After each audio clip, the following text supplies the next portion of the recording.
They called him Detective Michael Cross, a man who had spent 2 decades of his life in law enforcement, a man who built his reputation as the hunter of monsters. He was the one brought in when cases grew too dark, when bodies piled too high, when killers seemed to melt into the shadows and leave nothing but fear behind. But in the winter of 2016, Cross would find himself at the center of the most disturbing investigation of his career, an investigation that would unravel everything he thought he knew.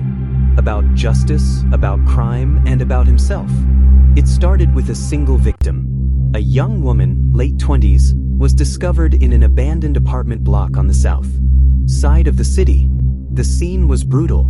Her body positioned carefully, almost ritualistically.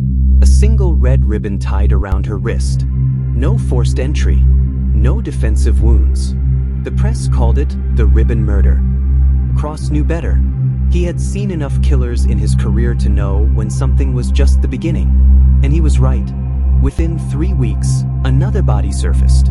This time a man, middle-aged, left in a vacant lot. Again, the ribbon. Again, no sign of struggle. Again, a body posed as though the killer wanted to send a message. The city whispered the word nobody wanted to hear: serial.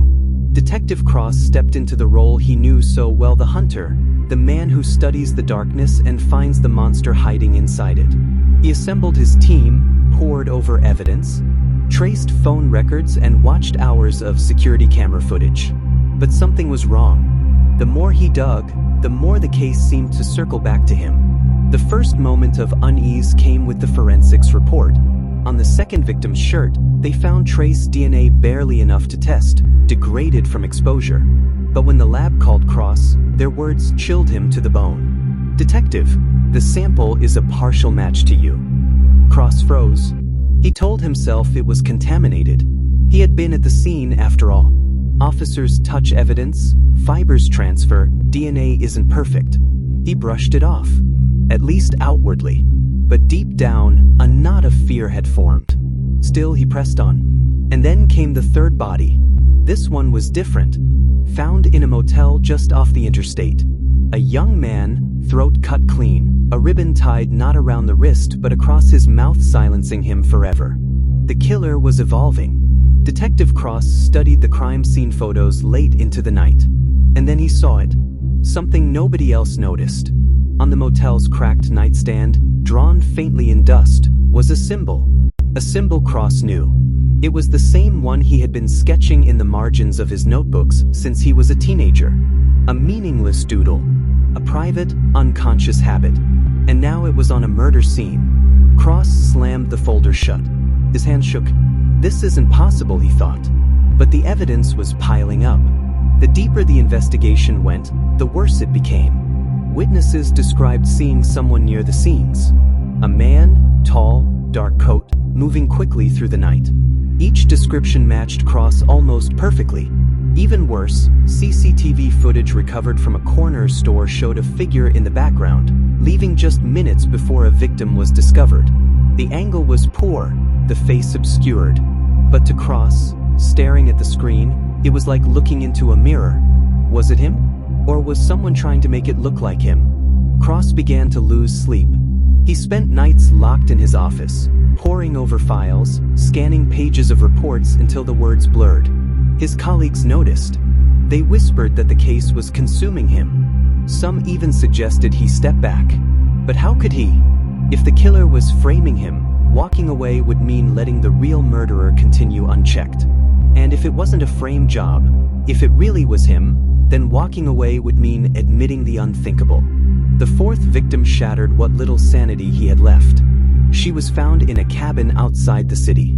And this time, there was no denying it, because beside her body, lying in plain sight, was Detective Cross's badge.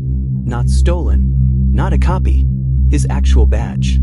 He reached into his pocket in a panic that night, and it was gone. His team looked at him differently after that. Questions were asked. Internal affairs got involved.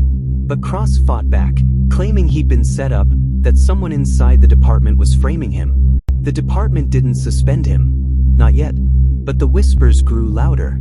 And at home, things were even worse. His wife, Sarah, noticed the changes. He was distant, paranoid, restless in his sleep.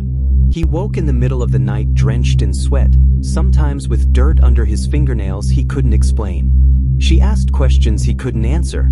She began to wonder if she even knew the man she married. The killings didn't stop. Each victim came closer to Cross's personal life. A retired officer he once worked with. A barista who served him coffee every morning. A neighbor down the street.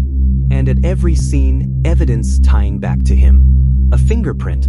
A hair. A receipt. It no longer looked like framing. It looked like a confession. But here's where the story turns from strange to terrifying.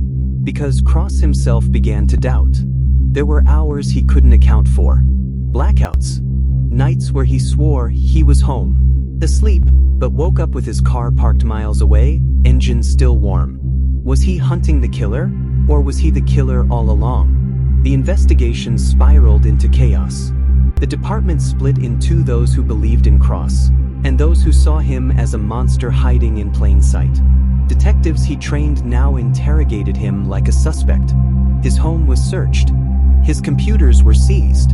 His family was put under surveillance. But Cross didn't stop digging. If he was the killer, he needed to know. And if he wasn't, then the real killer was playing a game more twisted than any he had seen before. And then, the journal surfaced. Found buried beneath loose floorboards in the attic of Cross's home. A leather-bound notebook, its pages filled with detailed accounts of the murders. Dates, times, victim profiles. Even personal thoughts written in his handwriting. Cross stared at the pages in horror. The writing was his. The words were his. But he had no memory of writing them. Each entry ended with the same chilling phrase, "The detective will always find himself." At this point, Cross's world collapsed. The department issued a warrant for his arrest. His wife left with their children. Reporters camped outside his house, calling him the ribbon killer. And yet, even with the walls closing in, Cross kept chasing the truth. He began seeing a psychiatrist, desperate for answers. The doctor suggested dissociative identity disorder, a fractured mind, a hidden personality acting out violent impulses. Cross rejected the idea. He wasn't insane. He couldn't be. But then came the recordings. Late one night, Cross set up a camera in his own bedroom. He wanted to see what happened. When he blacked out, the next morning he pressed play. At 2:47 a.m., he watched himself rise from bed. Calm, expressionless. He dressed in black. He opened the drawer where he kept the ribbons. And then he looked directly into the camera and smiled. Cross dropped the device. His heart pounded in his ears. Was this real? Or another trick? Planted evidence? Manipulated footage?